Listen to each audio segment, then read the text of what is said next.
The immigration crackdown and the unrest from it may also be having an impact on children and their mental health. Our ABC News medical contributor and pediatrician at Stanford Children's Health, Dr. Alok Patel, joins me now. So, Dr. Patel, you wrote on social media a post that stuck with me. It said, amid ICE raids, violence, and uncertainty, children's health is collateral damage. Just explain what you mean by that.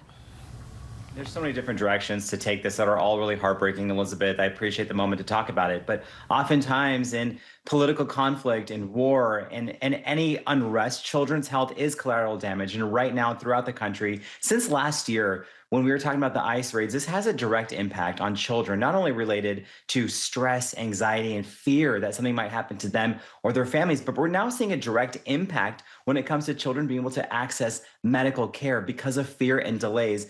A recent report right out of the University of Minnesota talks about people delaying care and going to urgent cares, going to emergency departments, people with chronic conditions not getting their medications filled, reports of pregnant women not seeking prenatal care. There's even a report of a child who had severe appendicitis because his parents were afraid of taking him to seek care when he first had abdominal pain. And noteworthy, this is not just over citizens or this is not just over individuals who we don't know about their citizenship, but these are reports even from U.S. citizens. And one report from November last year across 30 states showed an increase in no-shows, people not seeing or not going to seek medical care, especially in immigrant populations. So this not only is having an acute impact on children's mental health, but we're only beginning to see what type of ripple effect all of this may truly have on our youngest, most vulnerable generation.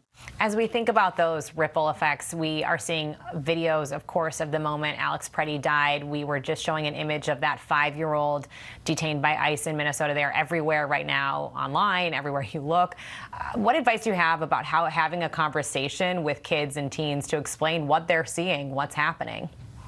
Most important thing for parents and guardians to do is first check yourself and take care of your own mental health. Put the oxygen mask on yourself first before you assist anyone else. And then make sure you're having that age-appropriate conversation. Elizabeth, my 4-year-old saw the picture of the child and was wondering why it was all over television. You don't need to give young children such concrete details, but do need to reassure them that they're safe to the best of your capacity. And as children get older, that conversation may involve some more details depending on what they've heard. So it's important to listen. What are your children hearing at school, on social media? What do they know? What are they afraid of? And give them that age-appropriate guidance. And teens are smart. And it's okay to give teens a level of detail depending on their cognitive ability. And as parents are doing this, remember to try to limit the media exposure and make sure that your kids are taking breaks. And very important to notice any signs that your children may have trouble coping. It's not always kids coming and saying, hey, mom or dad, I'm stressed or scared. Sometimes it could be behavioral or emotional changes. It could be changes in appetite, could even be symptoms like stomach pain or headaches. You want to be on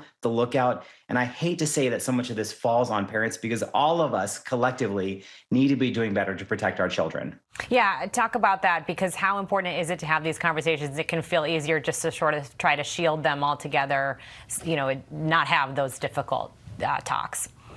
Oh, it could be totally easy, but we see what happens when even we adults bottle in these conversations and don't talk about it, is it leads to long-term stress and it affects our ability with children. It not only affects their ability to play, live, thrive, sleep, and just be children, but also we have data showing that toxic stress over time can affect emotional and cognitive development. We actually could be hurting children's long-term potential gains by letting them live in stress and fear. So we're talking not only about children's long-term mental health, but we also are talking about these acute issues with children accessing medical care and parents being afraid to take their children to clinics. And we're disrupting the whole chain of preventative care. And I want to also add reports that certain healthcare professionals are concerned about the conditions for children in these detention centers and saying they're not appropriate for children. They're not appropriate places for children to be taken care of and live healthy while their fate is being determined. So overall, as we're having all these conversations and looking at images of ICE raids,